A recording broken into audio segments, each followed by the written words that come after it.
Well, I'm blown away that you've made it this far. Yeah, well, I that's the only reason I was in Yeah, I this. can do Now it. that I've got that praise, I will quit. See you later, guys. This is all I've been doing this for.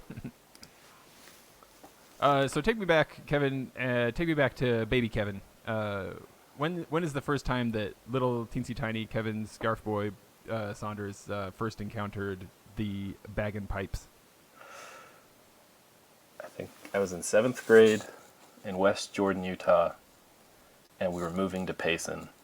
Yeah, finally, right? And West we Jordan, saw, seriously? yeah, we saw on the class sign-up sheet, there's a bagpipe class, and I honestly wasn't quite sure what it was, but it sounded cool. And my mom really talked it up. She's like, "Oh, that would be so awesome." So I was like, "Well, I guess I'm doing this." And then we played with Victor Neves. That brought his tuba to play with our bagpipes. Do you remember that? Yes. Oh, heck So yeah, I do. And my he kids was- remember it too. That was the coolest night of their life. It was awesome.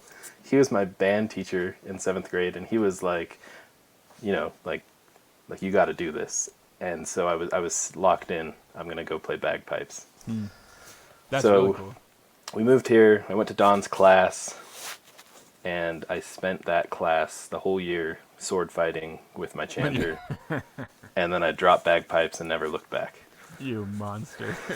And then 2 years later, what is his name? Was it Clayton? at White Peaks? No, I was in the high school band.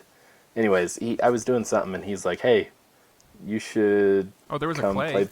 There was Clay. Yeah, It there was was a Clay. Clay in the playground at the time. He's like, "You should come play bagpipes," and he convinced me, and so I started playing, midway through the next year. I don't know. Had you That's picked when up enough at the chanter class that you could just hop on a pipes at that point, or did you have to kind of work your way up to it? Say that again. You cut out. Had you picked up enough in the chanter class that you could hop onto pipes at that point, or did you have to did you take some lessons from Zach or something to get ready? Yeah. I guess I remembered enough. Yeah. A lot of it was Kebot was the pipe major then.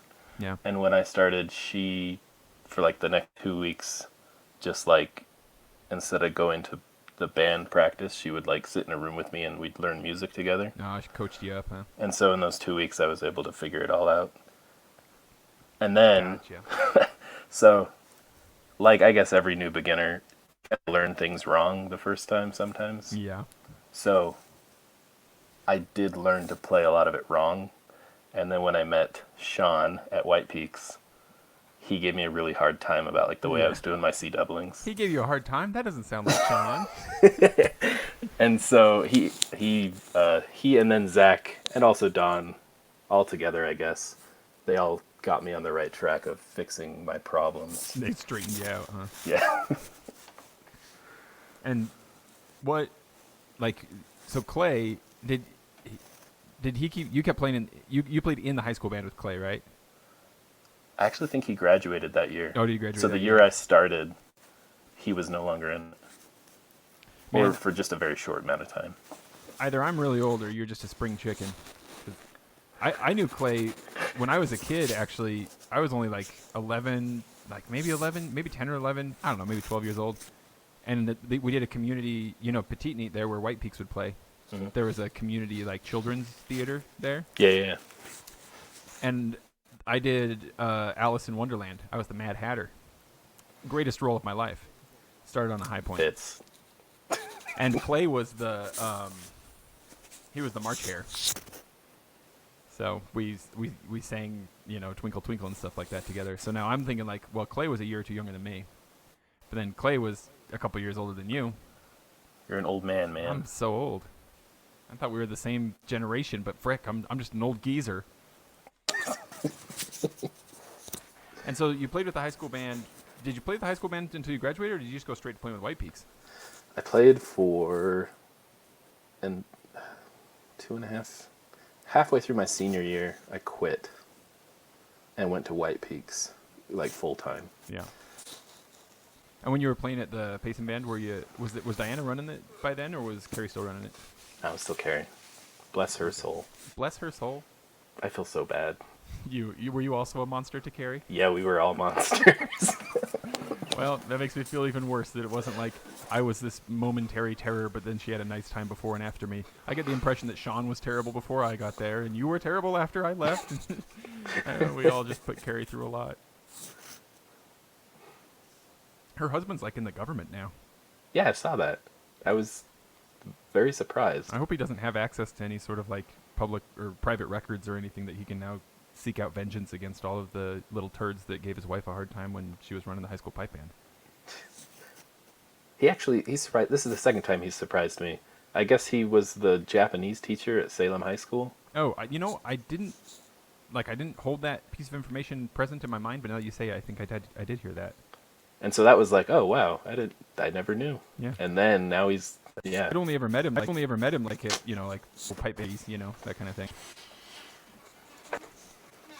So, what, like, was it just Clay saying like, "Hey man, you should come play bagpipes"? Did you encounter anything like? Did you see the Wicked Tinkers play, or, did something inspire you, or were we just like, "Yeah, sure, I'll do it"?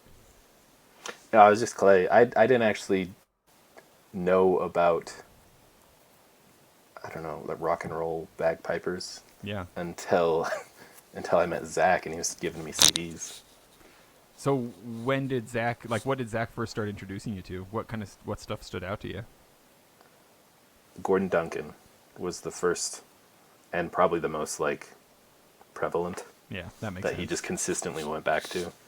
And then Vale of Atholl pipe band. Wait, yeah, they're from Australia, right? I think so. Yeah, I know there's definitely band. A popular Vale of something from Australia. And then, oh yeah, that's right. It is Atholl because it always sounds like you have a lisp and you're saying a swear word, and that feels so Australian to me. And him and Don got me into SFU, or maybe no. That's a lie. Go back. Yep. Corey Young. Corey Young, who I feel like, if he listens to this, I hope I don't hurt his feelings by saying this. I don't feel like he was my bagpipe mentor. I feel like he was like my life mentor. Oh well, you're probably not. He's such a good guy. I bet you're not even the only one.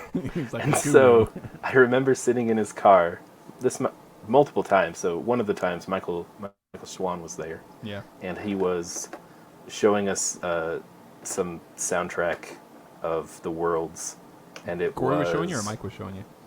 Corey was showing, yeah. You guys got to listen to this, right? Yeah. And so we're sitting in his brand new Dodge Charger. Yeah, I remember that car. Listen to bagpipes, and it was St. Lawrence O'Toole, which was awesome. And then I was looking them up on YouTube, and I found Simon Fraser University Pipe Band, and I was like their biggest fan. I was sold. This is what bagpiping is. And that was that in your second year of playing pipes? Yeah. So I'm 17, and I'm just like, I'm going to move to Canada. I'm going to play with Simon Fraser University Pipe Band. This is my goal. And so I was all in. And then Zach, for his final kind of big, this is a band, you should listen to them, it was Field Marshal Montgomery. Yeah. And I fell in love with them, but by this time I had lost the urge to move to Canada. To move anywhere. Do you remember, was that about the time that Field Marshal's Ascension album was coming out? Probably. Yeah. I feel like that would line up about right. That was a great album. I think, oh boy. Now I'm nervous. I gotta quickly Google that. That was Field Marshal, right? Well, I'm feeling weird because this is supposed to be about bagpipes, and I really just I'm partially my mind is blank, but partially I just don't remember. Well, nah, it's about bagpipes. It's also about you. Oh, that's... Everyone hang up now. To listen to this. What, maybe... I'm trying to Google it now. Maybe I got the title of that album wrong. Jeez. What other stuff other than bagpipes takes up your energy and concentration and focus and time and, interest?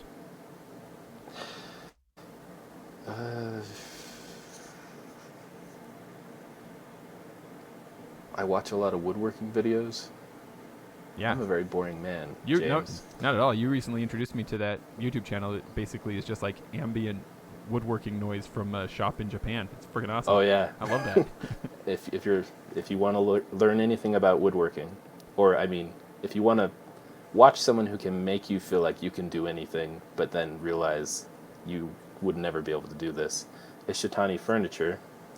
It's this man from Japan who just films himself making furniture with hand tools and a few electric tools, and it's amazing. That's how boring I am. See, no one's listening now. They're like, what?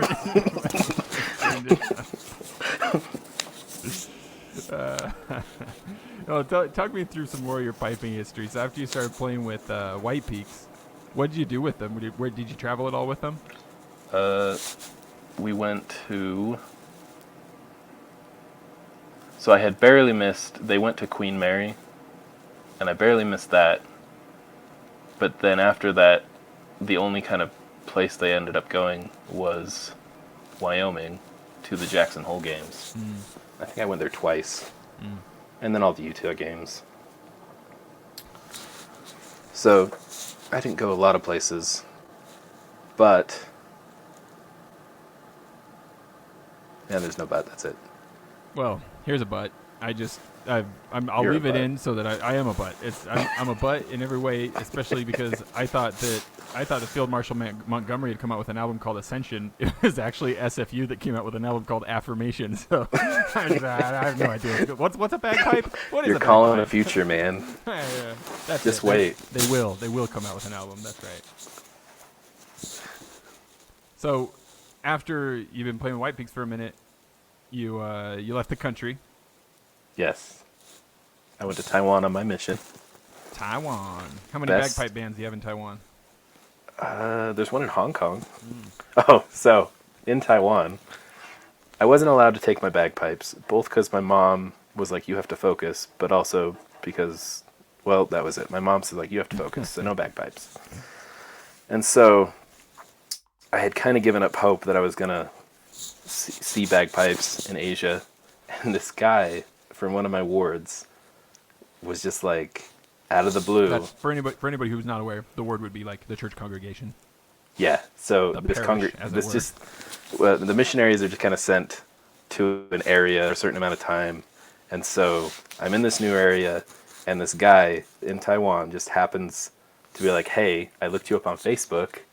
I own a pair of bagpipes, or a pair. I don't know you. I own a set of bagpipes. Can you teach me?"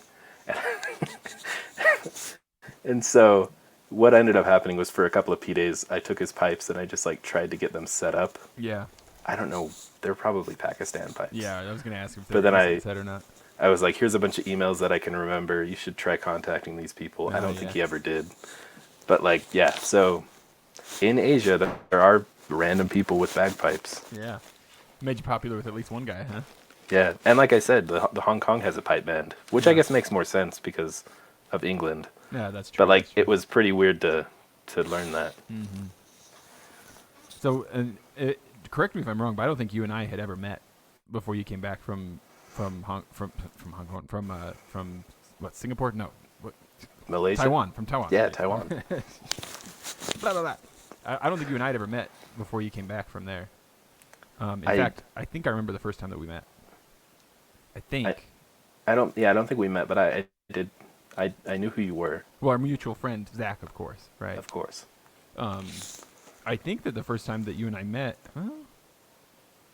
I remember very clearly being at, I think it was one of the Craft Lake City DIY festivals, where, I think the year before, while you were still in Singapore, Zach and I, Singapore, man, I can't keep.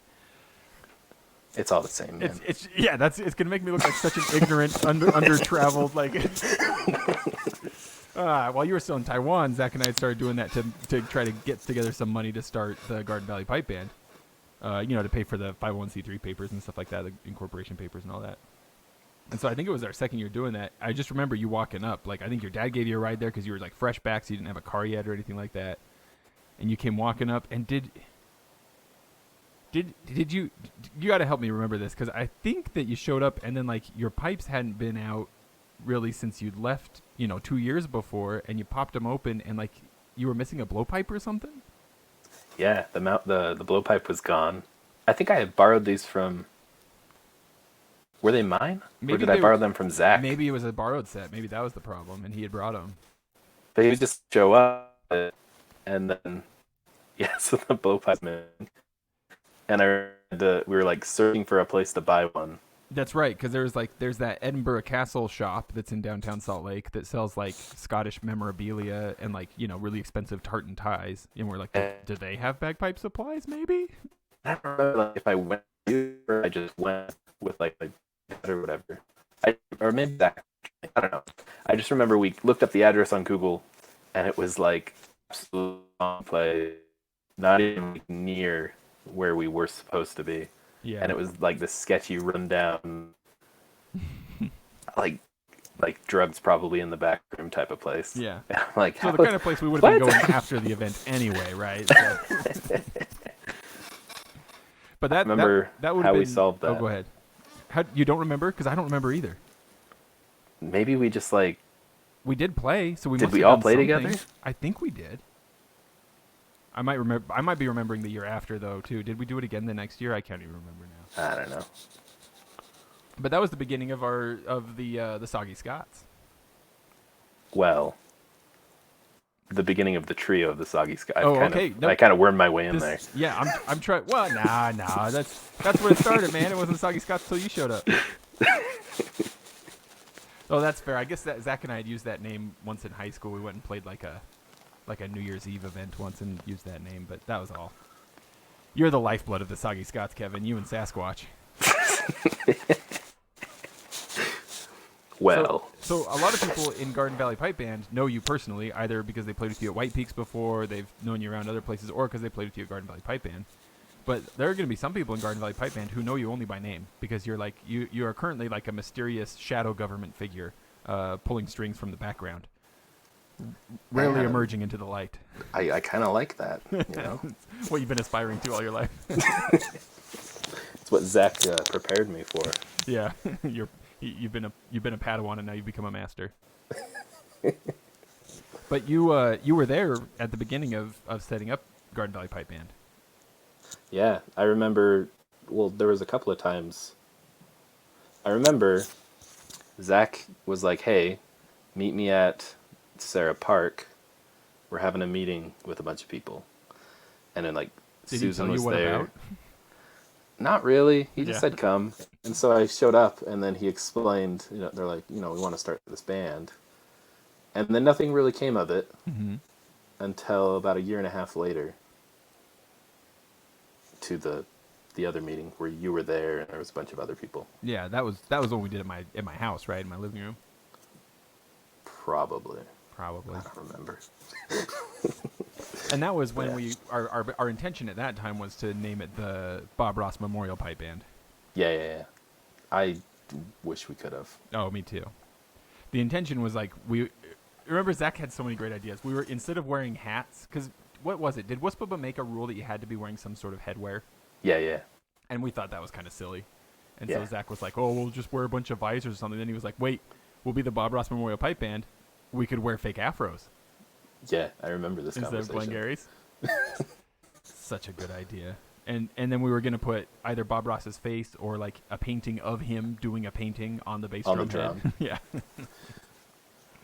But in case any band members aren't aware, that's why. So the Bob Ross family wouldn't allow us to use his likeness, and so instead Zach proposed the name the Garden Valley Pipe Band. I think, if I remember right, it's because the Provo Orem area previously had been known as Garden City or something like that, but it was Utah Valley. And See, I remember talking to you and James I am Zach James. about this.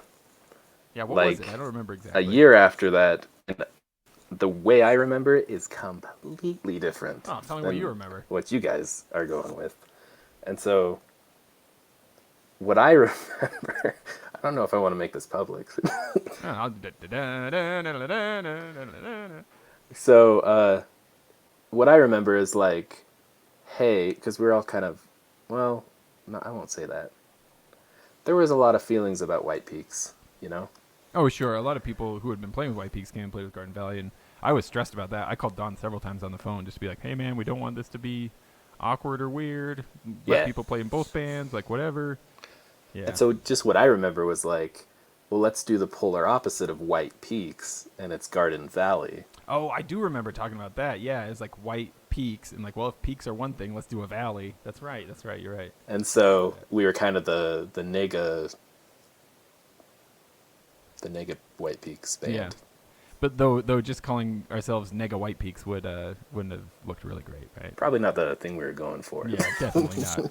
Especially because so much of the focus was supposed to be like, let's just get along with everybody. Let's be friendly. Let's be nice. Yeah. Yeah, that was a difficult, kind of awkward beginning for sure. Which I wonder if, like, to some degree, maybe that's necessary for any group to come into existence where other groups already exist. But I hope it's all water under the bridge and nobody holds any hurt feelings, because the bagpiping world is weird, man. It is weird, yeah.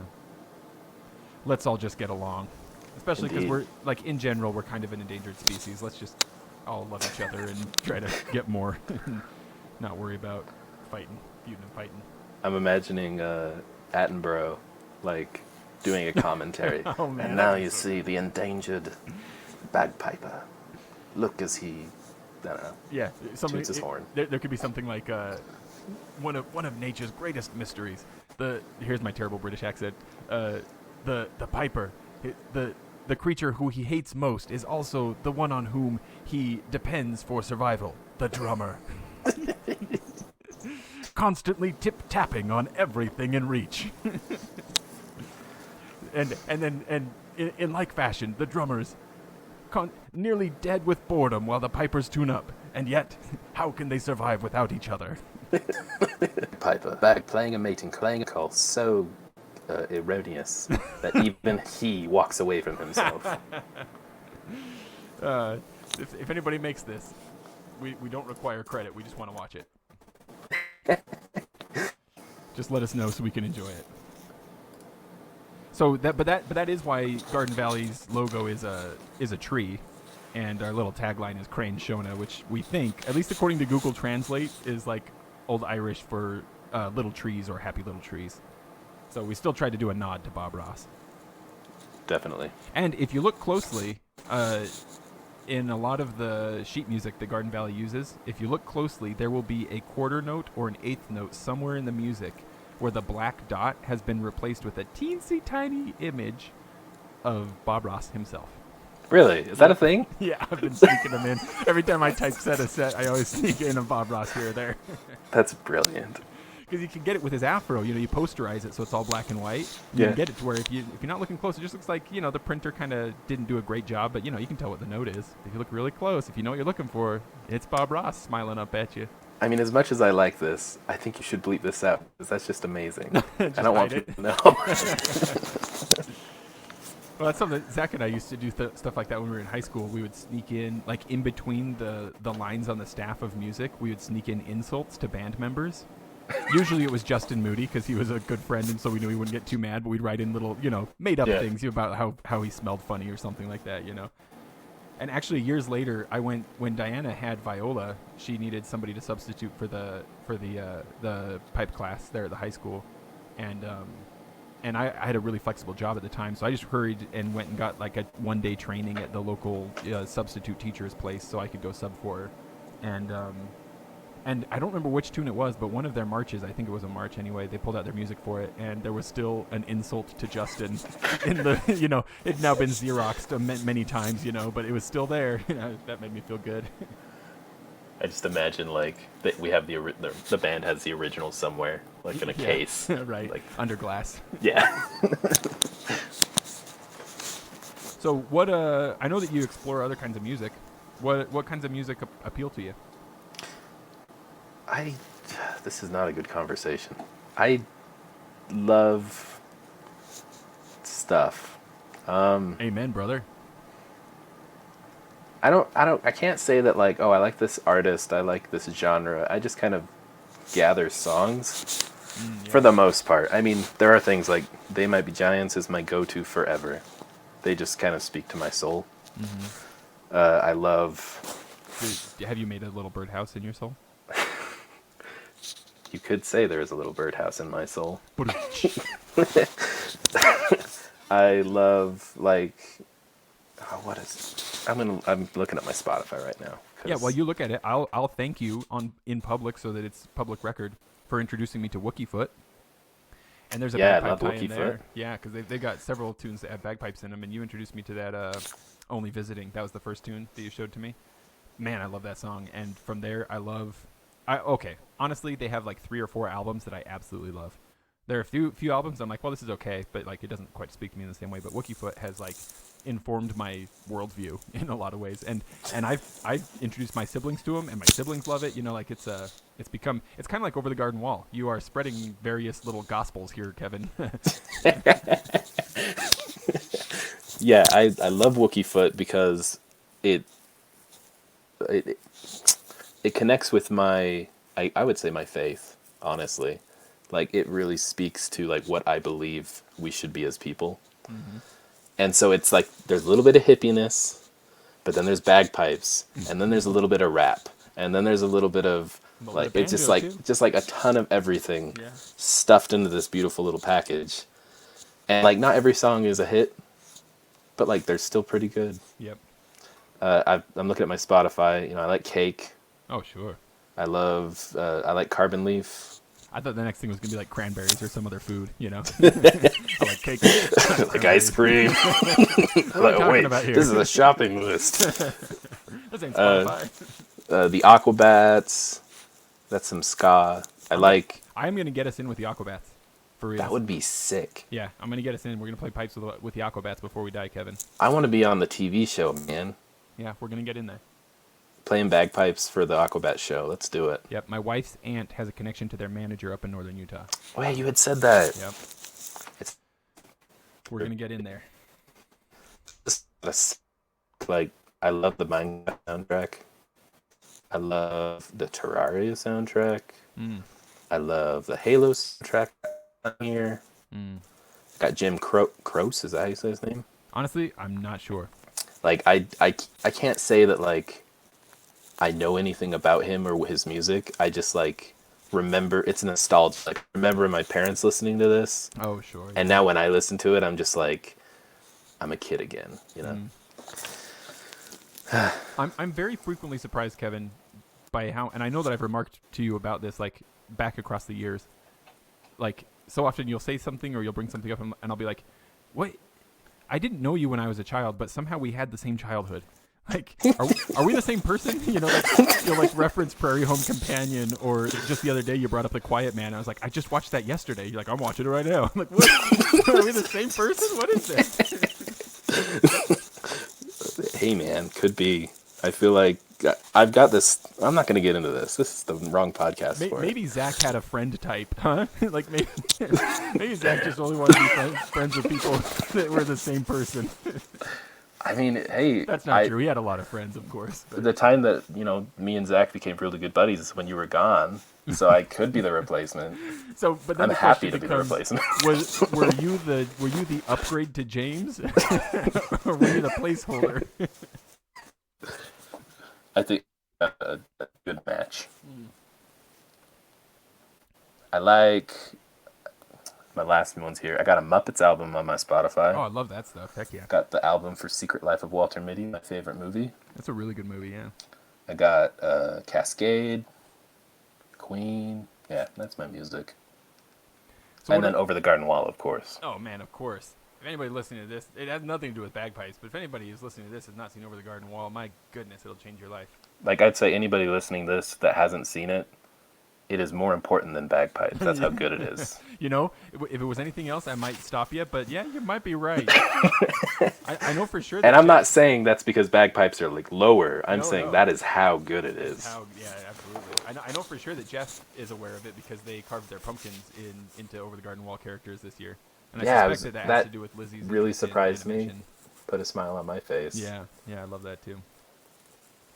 So what about other media? What else do you consume? Stuff that you like. Be it books, audiobooks, games, movies.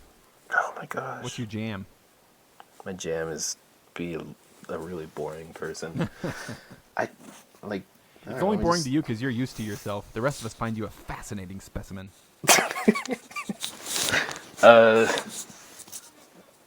I love Bob's Burgers. That's like the me one too. that comes to mind that I'm like, yeah, I watched this. Mm-hmm. Everything else is just like like WandaVision's on, so we're watching that. Whatever. Right. Yeah. But Bob's Burgers for sure. Adventure Time. Besides TV, I love Welcome to Night Vale podcast. Mm. I love Judge John Hodgman's podcast. Mm-hmm. I love this podcast. Yeah, I wasn't waiting for it, but I kind of was. I don't spend a lot of time really doing anything these days. No, that's not true. Didn't you just barely build a rocking chair? Oh, well, I'm refinishing a rocking chair for Zach's mom. I wish I built it. That'd be cool. But you are building shelves, right? Oh, and I built shelves down here. Some people might not know that you and I live in the same house. So Oh, yeah. we live in the same house so that I can be your bagpipe maintenance slave, right? That's the arrangement that we made, right? I needed somebody. So we do. It is separated. Like, we don't enter through the same doors or anything, but we are perhaps more aware of some aspects of each other's lives than we ought to be. It's like, my children keep you awake at night. I know that you've been building shelves. You know, that kind of stuff. I spend most of my free time. Well, I guess maybe I do. I like to cook, so Yeah, I'd say that's like true. when I get off work. Yeah. I never really counted it as my hobby, but I guess it is. I like learning about cooking, and so I spend a long time like preparing dinner. Yeah. But that also takes a lot of time of doing other stuff. So I don't really do anything most days. Like, I just cook, and then I'll watch some Netflix, and then I'll go to bed. Now, I know I've had some foods that you've made, and I know that they're good, but I also know that you like to experiment sometimes. Yes. And experiments are what they are. You know, sometimes it turns out great, sometimes it doesn't. So I don't mean this. Don't take this in any offensive way. It's not offensive. I just think it's funny that at this point, around between 4 o'clock and 7 o'clock, if we get any weird smells upstairs, we no longer wonder right now. Where it's just like, oh, Kevin's trying something new. like for a little while, it was like, what is that? We got to figure this out. Where's this coming from? But now it's like, no, Kevin's just making a new soup or something. Totally. Now, you made that YouTube video where you just did some beautiful imagery set to Lorient Mornings by I almost said Fred Morrison. Oh, a pox upon me. By Gordon Duncan. Don't get me wrong, both amazing. Just I often confuse the two of them just because they're both amazing. One has a lot more hair. That's one easy way to keep them separated. Yeah. But how many views does that YouTube video have now? I haven't checked. The last time I checked, it was like 150,000 or something. So what is it? What do you think it is about bagpipes that what kind of people love it? Why do we love it? What part of our soul is? Because you started playing, it seems to me, kind of nonchalantly, but you're now stuck in this world. So what do you think it is? What is it about us who like bagpipes? Well, a similar question is what is it about Scottish culture? Yeah. And maybe I'm just not paying attention, but I feel like when somebody is like, I'm Scottish, there is an intensity that you do not get for other, like me. I'm Dutch. I don't talk about it. Mm-hmm. But Scottish people are like, I'm going to buy the kilt. Right. I'm going to go to the You don't festival. own any wooden shoes, do you? Or No. Maybe you do. I'm going to do I'm in 100%. And everybody has to know, I've got the stickers on my car, and I don't know what it is. I wish that I had better awareness about culture to know if it was that way before Braveheart came out. I honestly wonder. I don't mean to cheapen that at all, because I think it's great to be, be proud of your heritage and stuff like that. But yeah. I do wonder to what degree, what kind of weird cultural soup has to be mixed up to make that kind of pride sort of swim to the surface. A similar thing, right now, Norse stuff is really popular. It is, yeah. But guess, also, there's the Vikings show, right. There's the Assassin's Creed Vikings game, yeah. And so, there's a lot of media around this, and so that could be what's kind of pushing that intensity, too. Yeah, that's a good point. I wonder if other shows, too, what's the big one right now? Highlander. Or Outlander. That's what I meant, Outlander. I mean, Highlander, that was when I was a kid. That was that cool action flick, but... I think they are doing a new Highlander, too, Are they? So... I remember liking that. I think I'd be into it. I heard there was more than one film though, and I heard that they weren't as great toward the end. I think I only ever saw the first one. What was your original question? Why do we like bagpipes? What is this? And you broadened it to Scottish culture, which I agree is look, maybe this is going too far, but you tell me. Maybe I have to edit this later, but I did have a weird experience once, not that long ago, at the Payson Scottish Festival. Like, I think that those of us who are in pipe bands and stuff, we probably encounter this so much that maybe the romance of it remains, but maybe it wears off just a little bit. Like, at some point, you know, once the 500th person walks up to you and says, "Oh, I'm Scottish," you know, at least here in Utah, it's like, "Are you? Are you really?" You know, like, or do you mean that you're one of your many great grandpas was from Scotland? You know, and you know, and that's cynical and mean of me. You know, it's only when I'm at my worst that I really think that way. But I was sitting at a Scottish festival and just looking around, and I've got it's like this weird blending of like real culture and like fantasy. You know, it's a little bit like Comic-Con sometimes. You know, and just thinking about, you know, just musing on it, just like what is this? You know, what is happening? What are we doing? Like, why? You know, not in a critical way, just like thinking about it. You know, like, what is this? You know, it's kind of this funny weird thing. You know, because as a piper, you know, you kind of focus on the competitions. But if you ever get a chance to just sit down and eat some of that fair food and just look around, it's like, well, what is going on here? Well, probably safest to not dive too deep into that in like a recorded format, you know, like, but it is. Yeah. Edit this. But it does seem funny. It's like what's this combination of like both having an environment in which it's perfectly acceptable, you know, and also an environment in which it's like cool as well for the people who are doing it. Like, they want to do it. They put their money and their time and their energy into it, you know. I would like to know how many, like,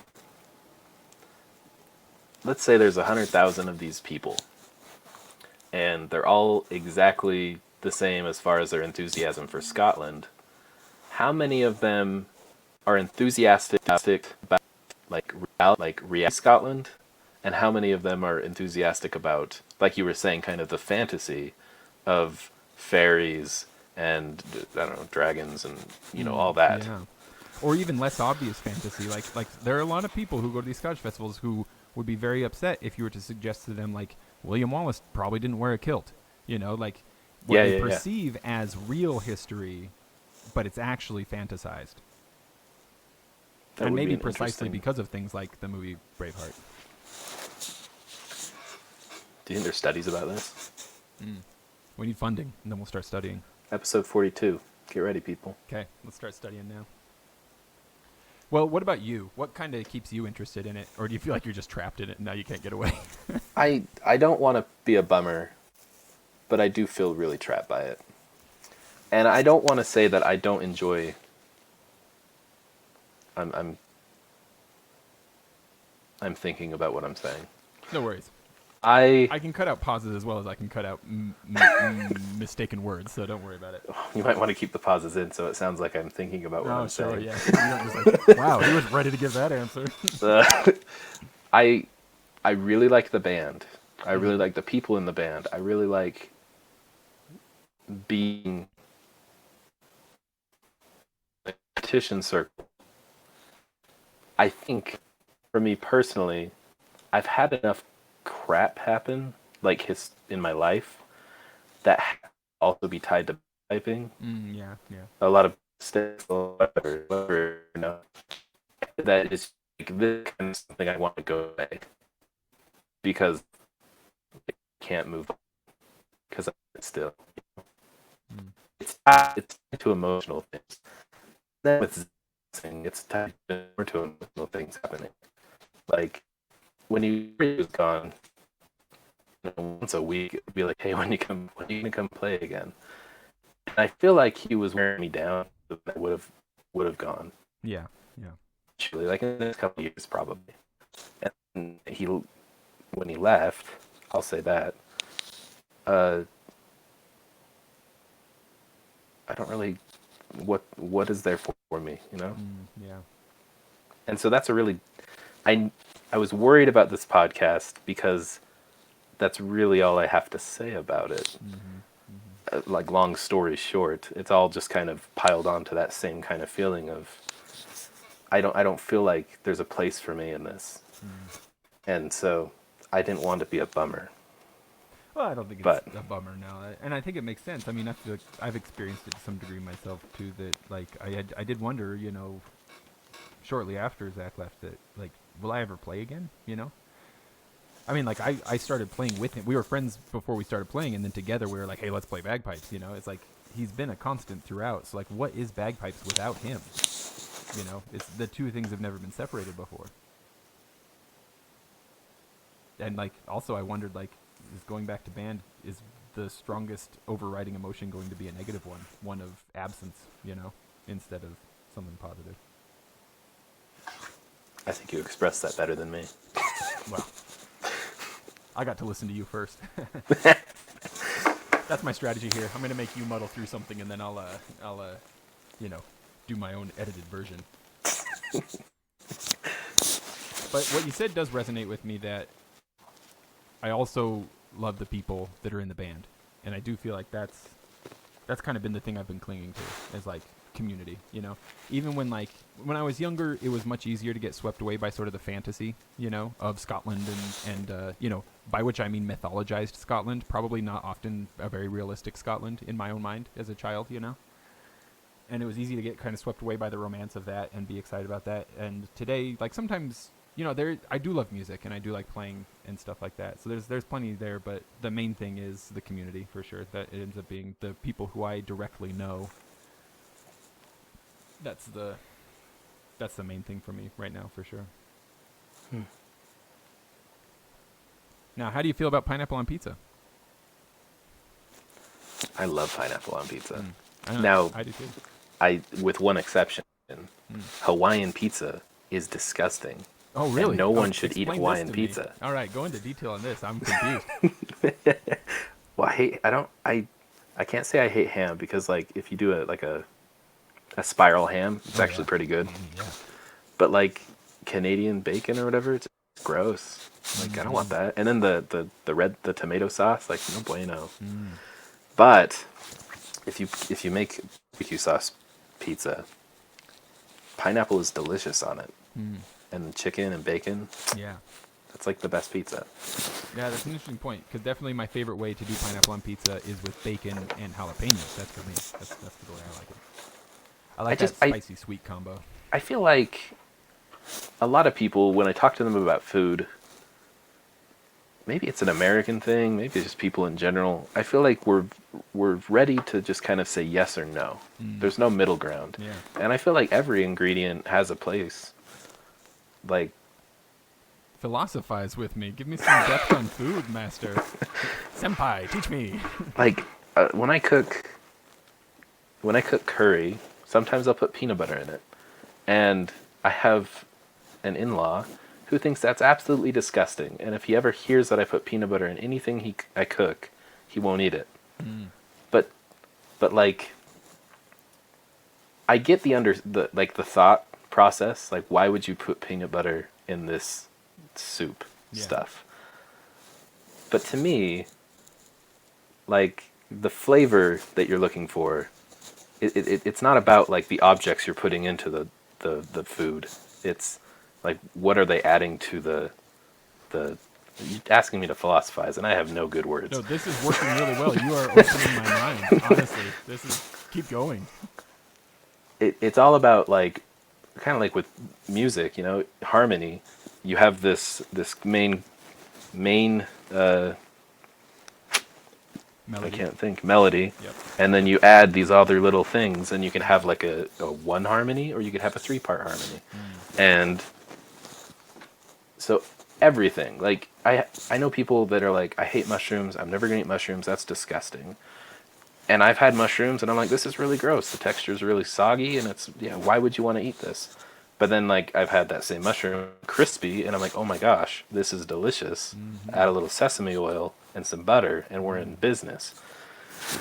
And so, like, everything, I don't think when you come to pizza, you should be thinking no good. I should be open-minded about everything you put in your mouth. Yeah, this is honestly, Kevin, this is deep. This is beautiful. It's like you're opening my mind to this idea that, like, a component, is that the word? A single ingredient. Yeah. All by itself, you can't let that define the dish. That one thing by itself is not the whole of the completed meal. It's adding to it, And so if you're looking at a curry and going, that's gross because it's peanut butter, and also I wonder if this person's hang up with peanut butter might just be that their cultural experience with peanut butter is exclusively peanut butter jelly sandwiches, and so it seems weird to combine it with curry. And then I wonder if they expect that this is going to taste like peanut butter because there's peanut butter in it. So you think it's just like a peanut buttery soup? Yeah, which is gross. It would be gross, yeah. To be fair, that would be gross, yeah. Oh, yeah. Well, maybe some people would like it, but to me, that does not sound great. But yeah, it's like, and this is so you could apply this to anything. You can apply this to people, to organizations like pipe bands, even. It's not about the one ingredient. It's about what you're building together. What comes out at the end. Absolutely. Which is, let's go back. Let's backtrack a little bit with what I said previously. Mm-hmm. So, like, for this band and my relationship with it, I don't foresee myself playing anytime soon. Mm-hmm. But I do see myself continuing to do what I have been doing, which is a lot of marketing material, helping, at least when you were marketing president, ideas, how we can push the band forward. Because I feel like the overarching feeling about bagpipe bands is that there are players and you're either drummer or piper. But this organization has to be bigger than that to grow. Yeah, for sure. And so I'm totally happy being in the background, that shadow, as you said. Yeah. Because, it needs those parts. It does, yeah. I can't remember. Maybe it was on the Chanaram podcast. Somebody recently was talking about and now, of course, I'm going to mess up and say it's the wrong band. I don't remember if they were talking about Simon Fraser or Bog Hall or who, but they were talking about one of the big bands and just talking about how, like, in that organization, the people who play the instruments, but they don't necessarily also do the marketing, the back end stuff of making emails work, the writing grants, doing the catering, yeah, all of this stuff. Where sometimes out of necessity, if you've got a small group, you just kind of look around at the 6 people around the table, and you're like, well, who will take care of our finances? Well, I guess I will, and who will take care of our marketing? Well, I will, But the idea is that, like, you can build a community that has a lot of people participating in it who aren't necessarily picking up sticks or a set of pipes to play in the competition circle. And all of these ingredients together make a far more robust meal at the end, or dish, than would be if you only had the pipers and drummers.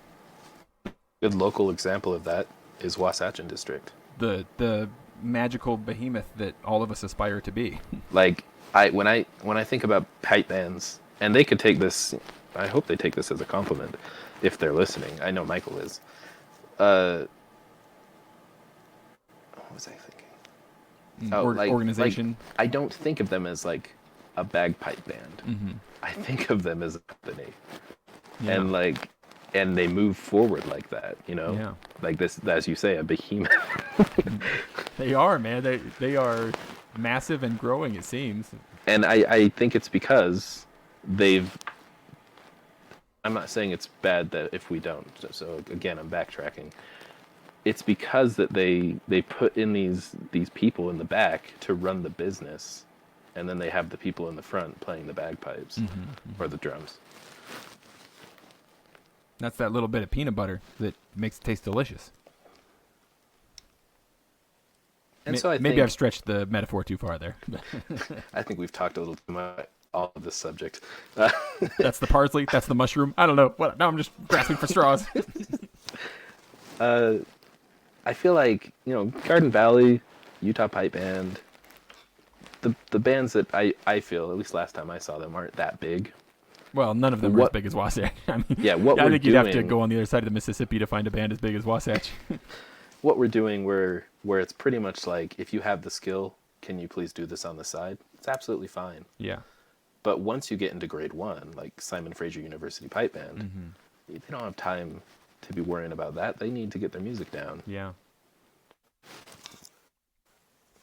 I wonder if part of it, I know that at least for me personally, part of it might also be that, like, I kind of imagine that, like, what we're doing is fun for us, because I'm playing an instrument, so it's fun for me. And, we make the background wheels run so that we can play our instruments. And it's kind of subconsciously, but I think I'm becoming more conscious of it now. I kind of assume that nobody is ever going to want to do the back end stuff because it's boring. They wouldn't want to, you know? But I think that's wrong. I think people actually would be happy to do that kind of stuff because they also enjoy the community and like the vision and like the music and the culture, and they like getting together and they like contributing to a community project, you know, a group product. And maybe they don't really want to play bagpipes or drums, but they love to participate. And so my assumption that like, oh, you wouldn't want to keep our books, you know, that would be so boring for you. I might be completely wrong about that. Maybe there are people who would love to do that and thereby be a part of the band without having to, you know, pick up an instrument. I believe it. I mean, you think about like high school band, like all the band moms. Yeah, that's true. They're committed. You think about. I just had a thought and I just lost it, James. It's gone. Maybe if we meditate for a moment, it'll come back. What's our mantra? Let's say, how about if our mantra could be early ease? Early ease. Early ease. Early ease.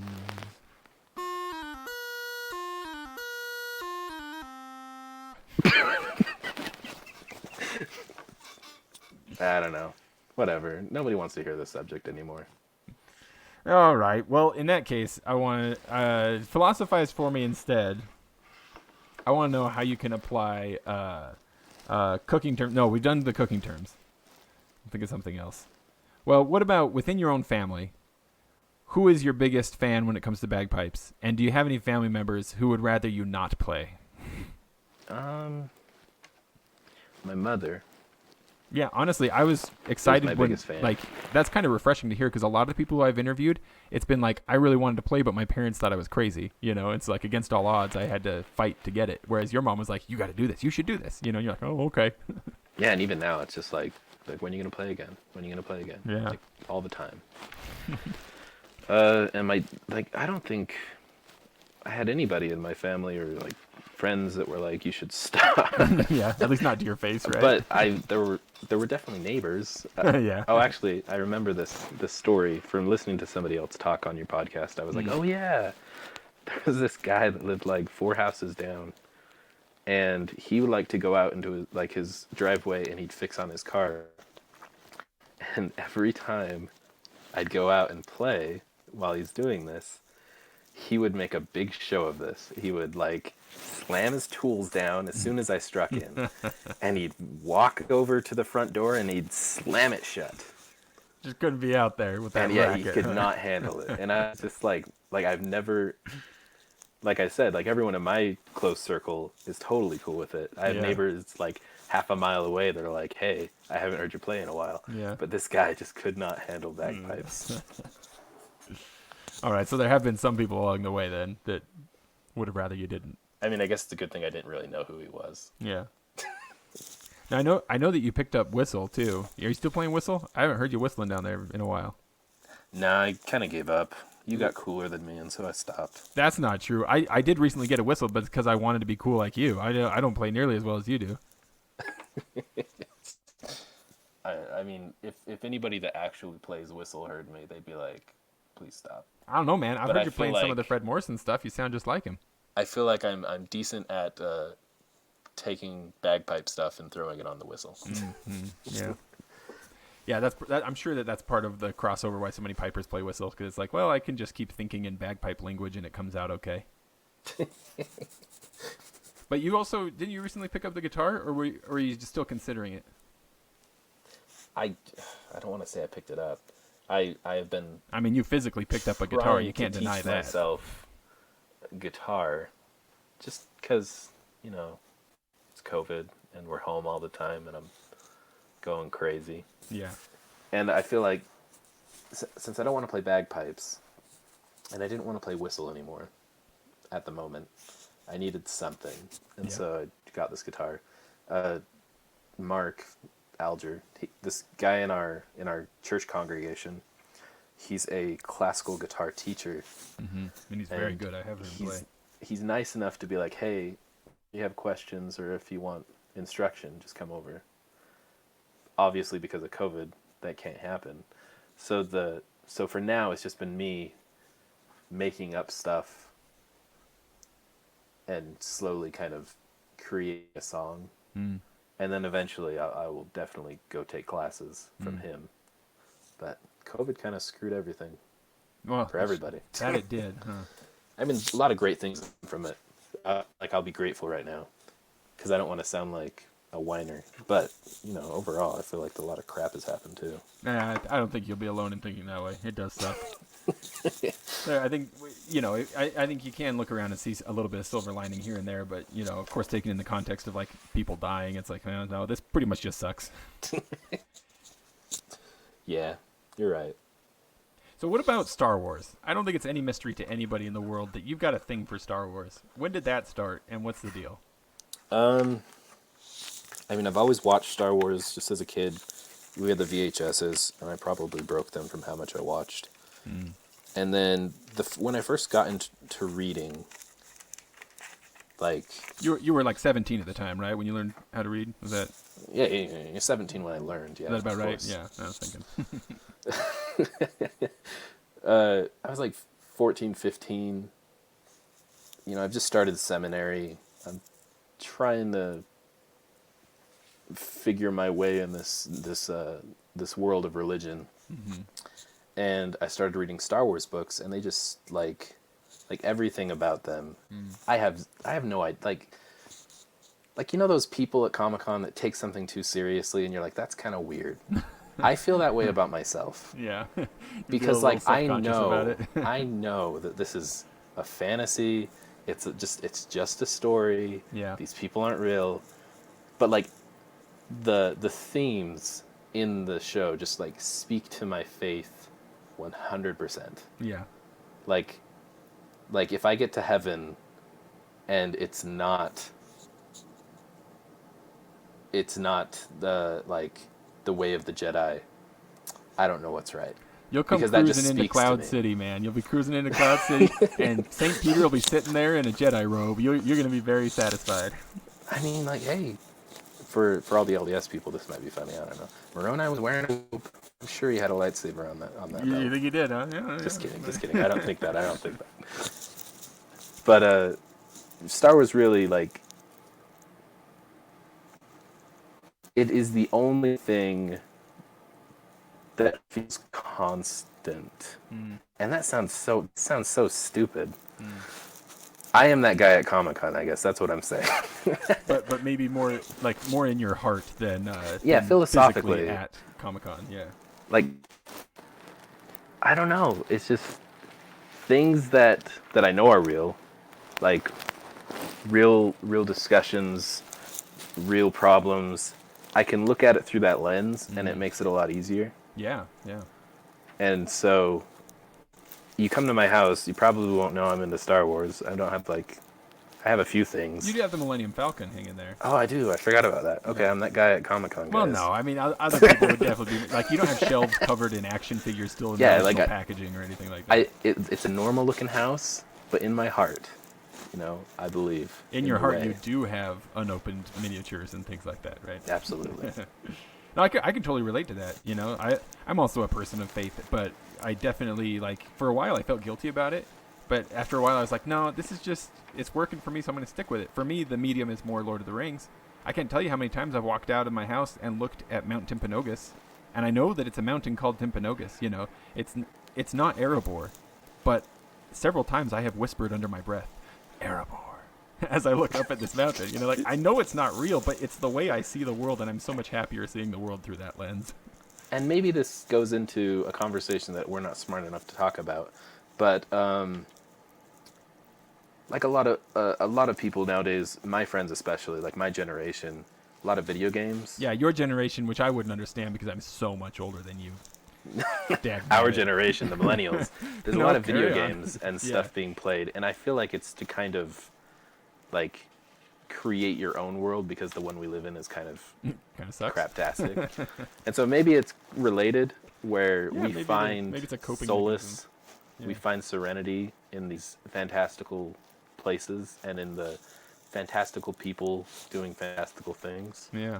And so to think of myself as a Jedi Knight makes it a little easier, even though I don't really think that. I'm that weird guy at Comic-Con, guys. Yeah. Right now, I'm sitting in my Jedi robes. Yeah. In my recreated Death Star throne room. Yeah. And I'm over here with an accurate model of Orchrist strapped to my side. So what about the name Scarfboy? Where did that get started? So when I first started going to the White Peaks practices, I don't know how I can say this story without. If I ever say anything that's like I'm so cool or like I'm talking myself up, ignore it. Dude, we already had Sean on the podcast. You're never gonna look in any way egotistical after Sean has been on the podcast, and he himself would be cool with me saying that, I'm sure. So don't worry about that. So in ninth grade, I had a lot of friends that would get bullied, and so of course I'm gonna get bullied as well. But I'm not really the kind of person with an attitude that gives a crap about what you have to say. And so in ninth grade, I wore a cape and a lightsaber for the last half of every day to school. Nice. The last half of the year. By the way, to say, episode title will be Kevin Doesn't Give a Crap. Wow. No, wait. Jedi Master Kevin Doesn't Give a Crap. And so I did it to make a statement. Yeah. In sophomore year. That's cool, though. It's like you were owning it, right? You're just like, yeah, this is me. Go ahead. You're going to make fun of me? Like, here, I'll give you everything, all the ammunition you need. Absolutely. Because that takes away the bully's power. Absolutely. Yeah. And so I continued that in the sophomore year by wearing a scarf every day. Mm. And there was no scarf, there was no hair behind it. White Peak and met Susan, who is an angel, and she nicknamed me Scarfboy. And instead of kind of teasing me about it, I felt like she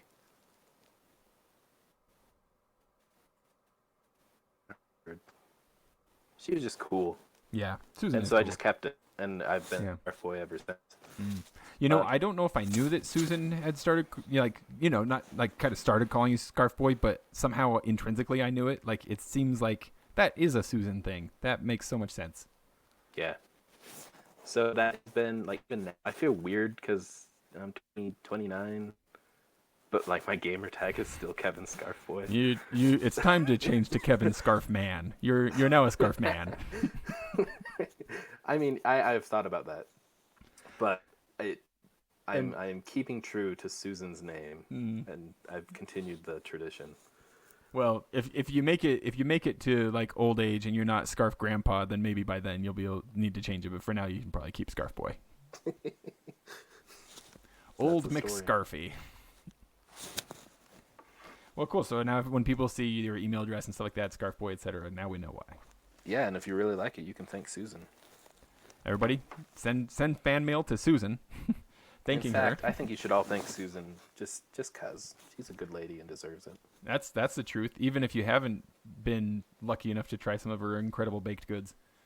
Oh my gosh. she's her, talented, her right? Posts, oh man. And there was a time where I would ask Susan to make stuff and she'd do it. Yeah. Now she's got kids and stuff, so. But now, I don't want to ask her because I feel like she would. Yeah, she probably would. And then yeah. I would just be even more fat. I love the Great British Baking Show. Love it. But I honestly I've told my wife before, like, sweetie, if we could set up a camera in Susan's kitchen, I would watch Susan bake with the exact same amount of fandom as I watch the Great British Baking Show. Easily. And you just edit what's his name, Noel? Oh, absolutely. Noel Fielding would have he's a staple. Yeah. I wonder what it would take to get Noel Fielding to fly over here and just do an afternoon in Susan's kitchen. He kind of seems like the guy that would just do it. Yeah, I think he would. And then I'll dress up like Paul Hollywood and go stuff my pudgy finger into her delicious food and say it's somehow subpar. The only thing that I think could make the Great British Bake Off even better is to get is it Richard Ayoade? Yeah, you go ahead and try pronouncing his last name. I won't, but yeah, that guy. Together. Man, you look up on YouTube. There's British comedians where they're on the same team in this game, and they are a hoot. Those quiz shows, right? Yeah. Is the big fat quiz of everything, right? before we go on, and assuming that you're going to cut me off pretty soon and just end the episode, I need to insert something here. Insert it. Michael, if you're listening, when you're making bacon pancakes, I would suggest investing in a bacon press, or if you don't have a bacon press, you can get crispy thin bacon by setting your oven to 425 degrees, putting a cooling rack on your like a cookie sheet with some tin foil, and put that bacon right on top. Cook it for like 8 to 12 minutes. You'll have really crispy, really flat bacon. And then when you're making the pancake, make your batter a little runnier than usual. When you put that bacon on top, you can then put some of that runny batter on top of it to cover the bacon. So when your guest or your wife, whoever is eating this delicacy, bites into it, they will be delighted to find that it has bacon inside. So you bake your bacon, huh? Bacon. I actually don't. I tried once and I set off my fire alarms. You know, honestly, if Mike hasn't come across that yet, he might be very excited to hear, because I know that he loves crispy bacon. When I first met him, he was burning some bacon on purpose to make it crispy. So I know that this runs deep. Now, you know what I did once? I don't know if this is gross or not, but I was making waffles, and I wanted to make bacon waffles. And instead of adding oil to the batter, because, you know, usually you use a little bit of oil in waffle batter compared. Bacon grease. I used the bacon grease, yeah. Yeah. And it was delicious. It was so good. Absolutely. And all my in-laws loved it. And then I told them that I used bacon grease, and half of them were like, "Oh, that's disgusting." I was like, "You just said you loved it." I mean, this is the thing, James. So when you have your bacon grease after you're cooking with it, you can get like a jar, and get a coffee filter, and just put it through the coffee filter. Oh, and it will solidify. Dirty. Oh, yeah. And so that fat solidifies, and then you can just like butter. You know, you take your knife, you take a little bit out and throw it in your pan, put it on your toast, whatever you want. And if you've strained it properly, it's not going to go bad. That's that straining it thing. That makes sense, because usually you got all those little bits of burnt bacon in there, so yeah, it's all dirty and stuff. Ah, gotcha. Now, Kevin, I know it's been a minute since you went and played pipes, and maybe, you know, I'm not saying you should go out there and play tomorrow or anything, but I'm curious. Have you ever had like like when you were getting ready for a competition or a performance or something? Do you have any kind of pre-performance ritual that you would do? Check your uniform. I don't know. Meditate for a while. Like, what kind of stuff would you do to psych yourself up and get in the right frame of mind and get ready and stuff? Well, the last time I did, I was in high school, and so this, I don't know if this is. You have performed since then, though. I know. I mean. Have and Zach and I played a few things. Remember, we even went and did that thing, that march against domestic abuse up in, was that in Ogden or something? I don't get nervous for that kind of stuff. Oh, that's your secret. You don't get nervous for soloing. Ah, yeah, I see. Like, soloing's a completely different beast. Yeah. Like, if I'm playing in front of people, I don't care. But you get in front of somebody who knows what they're talking about, and they're judging you and stuff. If I'm playing for a judge. Yeah. And so for that, it's just, I don't know, it's not special. I would just play through my set as role play, like as I was doing it. One thing that Zach would do often is he'd pretend to be the judge. Yeah. And then we'd like go through the whole thing, like walking up to him, giving the music, whatever. Mm-hmm. And, you know, I just do that, take it as seriously as possible. And would he always try to make you crack and laugh partway through? Like, yeah, like a fart noise or something? Time. Yeah. I feel like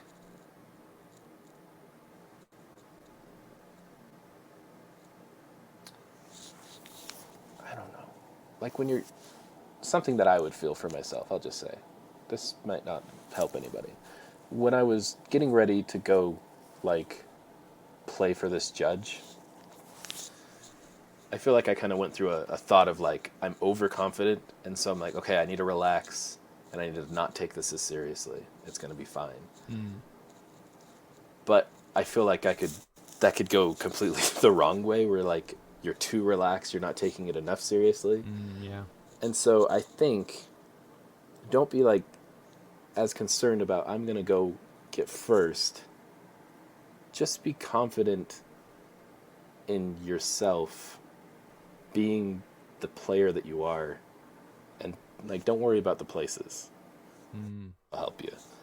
Because like, if you're worrying about like that guy before me played really well, or it's not going to help you.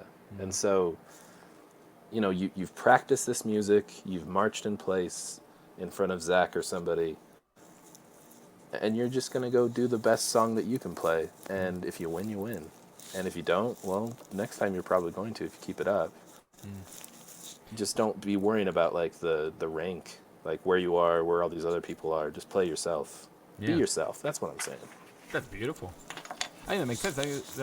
I find that helpful just thinking about it myself. Just thinking like instead of it being like a football game where one team is going to win and one team is going to lose, think of it more like some track and field events where what you're going for is a personal record. You're just trying to absolutely. You're competing against yourself. That's it. And maybe not even competing against yourself. It's more like you're seeing what you can do. You are you. You're just there to play some music. Yeah. That's beautiful. Now, it's probably about the right time to start fading it out. It's gonna probably be about an hour long, so that's probably about right. Do you have? Well, we're gonna have the director's cut, right? That's like an hour longer. That's right. That's absolutely right. Strap in, buddy. So, Kevin, this has been lovely. You and I, of course, will see each other as we walk back and forth to the garbage cans and things like that every day. But I'd love to talk again in a formal setting like this. So, formal, informal, whatever it is, for another podcast episode. Maybe just for episode 42, but maybe sometime before that too. It'd be great. But give us something beautiful to end on. Play me out here with some words of wisdom, would you? I'll read some lyrics that have really stuck with me this last couple of weeks. And this is from Wookiefoot? Wookiefoot. Their song is Shangri-La. Love that song. And it's just, I'm going to make it and you're going to make it too. Because you got me and I got you. I can see you get me to it. Only way we make it through. I got you. I got you. I got you, know that I got you. And I can see you get me to it. The only way we make it through. Shangri-La, Shangri-La.